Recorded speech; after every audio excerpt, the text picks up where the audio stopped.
Oops, pray muna tayo. In the name of the Father, the Son, the Holy Spirit.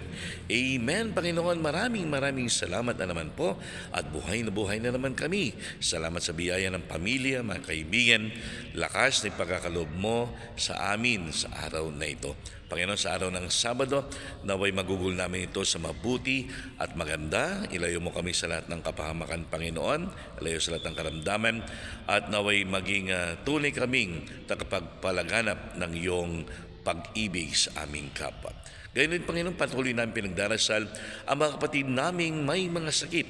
Hipuin mo sila, Panginoon, upang makabalik na sa paglilingkod sa iyo.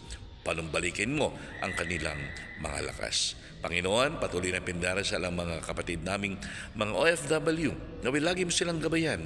Ilayo din sa lahat ng kapahamakan at karamdaman upang masigasig nilang magampanan ang iyong kalooban sa lahat ng kanilang mga ginagawa. Panginoon, sa araw nito, naway maipakita nawa namin, maipadama namin ang pagmamahal mo sa aming kapwa. Naway magkaroon kami ng isang pusong mapagpasensya, hindi mainitin ang ulo, isang pusong laging marunong magmalasakit, tumulong sa aming kapwa.